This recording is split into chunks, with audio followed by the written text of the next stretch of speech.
مسجد فتح والی جگہ ہے جہاں کبھی سرکار دو عالم صلی اللہ علیہ وسلم تشریف فرما ہوئے تھے، وہاں بیٹھ کر میں نے بدھ کے دن زور اور عصر کے درمیان دعا مانگی ہے، الا عرفت الاجابۃ، ہاتھ نیچے کرنے سے پہلے میری مشکل حل ہو گئی ہے۔ یہ صحابہ کا دین ہے، اور اس کے درجنوں ماخذ اور اس طرح کے حوالہ جات موجود ہیں۔ تو اس لیے شرک خفی وہ مرض تھا امت کا، ریا، کہ کوئی بندہ نماز پڑھ رہا ہے تو ذہن میں ہے محلے والے بھی دیکھ لیں، نماز اللہ کی بھی پڑھ رہا ہے اور محلے والوں کو دکھانا بھی چاہتا ہے، تو یہ شرک ہو گیا۔ اس کو کہتے ہیں شرک خفی۔ لیکن اور اس سے بچنے کا سرکار نے حکم دیا اور اس کو امت کا مرض بتایا، کیونکہ مسند امام احمد میں اور دیگر کتابوں میں موجود ہے حضرت شداد بن نسی والی حدیث، اس میں واضح طور پر رسول اکرم صلی اللہ علیہ وسلم نے فرمایا، الا انہم لا یعبدون شمسا ولا قمرا ولا وسنا ولا حجرا ولکن یراؤون الناس باعمالہم، فرمایا میری امت نہ سورج کو پوجے گی، نہ چاند کو پوجے گی، نہ بت کو پوجے گی، نہ پتھر کو پوجے گی، لیکن یہ ریاکاری کریں گے۔ ریاکار اس بنیاد پر سرکار بیٹھے رو رہے تھے، اور یہ ہے شرک خفی۔ لیکن یہ نقصان دہ بہت ہے، کیونکہ اس ریا کی وجہ سے نیک کام کا ثواب یا گھٹتا ہے یا مٹتا ہے کہ کچھ بھی نہ ملے، یا الٹا عذاب ہوتا ہے۔ اللہ تعالیٰ ناراض ہوتا ہے، تو نے مجھے چھوڑ کے لوگوں کی واہ واہ کے لیے ایسے کیا تو تو ثواب کا مستحق نہیں، تو الٹا عذاب کا مستحق ہے۔ یہ یعنی روگ ہے امت کا، اور اس کے خلاف تقریروں کی ضرورت ہے، اور اس کے خلاف آپ نے ذہن میں اور ہر طرف جہاد کی ضرورت ہے۔ باقی جو شرک جلی ہے اس کے لحاظ سے یہ امت توحید ہے، اور شرک جلی اور خفی میں فرق بہت سا ہے۔ شرک جلی والا ہو وہ امت میں باقی نہیں رہتا، وہ مشرک ہوتا، وہ کافر ہوتا، اس پر تجدید ایمان ضروری ہے، تجدید نکاح ضروری ہے۔ اور جو شرک خفی ہے اس سے بندہ مومن نہیں رہتا۔ شرک خفی یعنی ریا یا شرک اصغر، اس سے نکاح نہیں ٹوٹتا، اس سے بندہ ملت سے نہیں نکلتا۔ لیکن ظلم یہ ہوا کہ یہ لوگ باطل سے اتنا ادھار کھائے بیٹھے تھے کہ جو چیز شرک خفی تھی انہوں نے اس کو ہی شرک جلی بنا کے پیش کر دیا۔ اگر آج ہم کہیں کہ تم نے ایسی واردات کی، اور بڑی خطرناک واردات، کہ جس کی بنیاد پہ کروڑوں امتیوں کے تم نے نکاح توڑے اور ان کو کافر بنایا، تو یہ نہیں مانیں گے کہ ہم نے ایسا کیا، لیکن ان کے بڑے مان چکے ہیں کہ ہم نے ایسا کیا۔ یہ حکایات اولیاء اشرف علی تھانوی کی، اس کے اندر صفحہ نمبر 73 پہ لکھا ہے کہ مولوی اسماعیل صاحب نے تقویت الایمان اول عربی میں لکھی تھی، چنانچہ اس کا ایک نسخہ میرے پاس اور ایک نسخہ مولانا گنگوہی کے پاس، پہلے عربی تھی اور پھر اس کا اردو میں ترجمہ کیا۔ اردو میں ترجمہ کرنے کے بعد اپنے جو بڑے بڑے دوست یا علماء تھے ان کے سامنے ایک بات کا اظہار کیا۔ یہ صفحہ نمبر 74 ہے، اس پہ یہ بات لکھی ہوئی ہے۔ کیا ہے؟ کہتا ہے کہ یہ کتاب لکھی ہے اور میں جانتا ہوں کہ اس میں بعض جگہ ذرا تیز الفاظ بھی آ گئے ہیں۔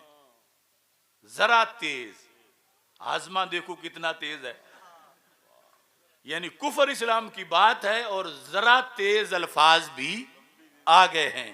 کیسے؟ اور بعض جگہ تشدد بھی ہو گیا ہے۔ المصنف کہتا ہے میری طرف سے تشدد بھی ہو گیا ہے۔ کیسے تشدد کیا ہوا ہے؟ کہتا ہے مثلا ان امور کو جو شرک خفی تھے جلی لکھ دیا گیا ہے۔ تو یہ تو گھر سے پکڑی گئی بات، یعنی ہم صرف یہ الزام نہیں لگا رہے کہ انہوں نے اتنی بڑی دھاندلی کی انگریز کو خوش کرنے کے لیے، شرک خفی کو جلی لکھ دیا گیا ہے۔ تو مطلب تھے جو مسلمان تھے ان کو کافر لکھ دیا ہے، ان کے نکاح توڑ دیے ہیں، شرک خفی کو جلی لکھ دیا گیا ہے۔ کہتا ہے ان وجوہ سے مجھے اندیشہ ہے کہ اس کی اشاعت سے شورش ضرور ہوگی، کیونکہ جرم بہت بڑا ہے، شورش ہوگی ہر طرف، لوگ کہیں گے بڑا ظلم کیا ہے لکھنے والے نے۔ اگر میں یہاں رہتا تو ان مضامین کو 8-10 برس میں بتدریج بیان کرتا، کہ سلو پائزن آہستہ آہستہ کر کے میں بیان کرتا تاکہ شور نہ مچتا۔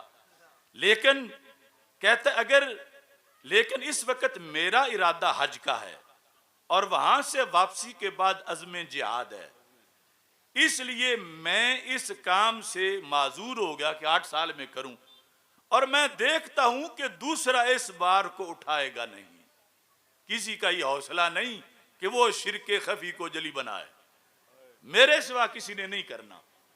میں ویسے تو 8 سال لگا کہ آہستہ آہستہ کرتا، لیکن میں نے حج پہ جانا ہے، تو اس لیے کہتا ہے اس لیے میں نے یہ کتاب لکھ دی ہے، گو اس سے شورش ہوگی، یعنی اس کو توقع تھی کہ اس کی وجہ سے شور مچے گا کہ جو کچھ میں نے کر دیا ہے، شورش ہوگی، مگر توقع ہے کہ لڑ بھیڑ کر خود ٹھیک ہو جائیں گے، توقع ہے کہ لڑ بھیڑ کے خود ٹھیک ہو جائیں گے، کہ بالآخر دنیا مان جائے گی جو میں لکھ گیا ہوں۔ ہم یہ اعلان کر رہے ہیں، اگرچہ وہ ایسے طبقے سے نہیں کہ جن کے حیات قبروں میں اس انداز کی ہو کہ وہ سن لے، لیکن ان کی نسل تک یہ بات پہنچی ہے کہ ہم چپ نہیں کر رہے، ہم نے قرآن و سنت سے بیان کیا ہے کہ یہ امت شرک نہیں، امت توحید ہے، اور اس امت نے توحید پر جو پہرا دیا ہے وہ کسی امت نے پہرا نہیں دیا۔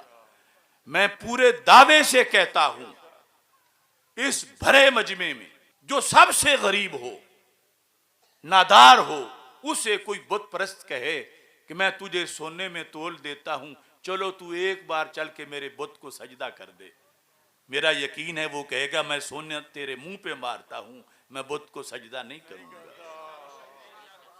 دیکھو نا اس کی واضح مثال یہ کشمیر ہمارے پاس ہے، کشمیر میں، مقبوضہ کشمیر میں پھر جتنا ظلم ہو رہا ہے، تشدد ہو رہا ہے، جیلیں ہیں، ٹارچر سیل ہیں، شہادتیں ہیں، یہ سب کیوں ہیں ان پر؟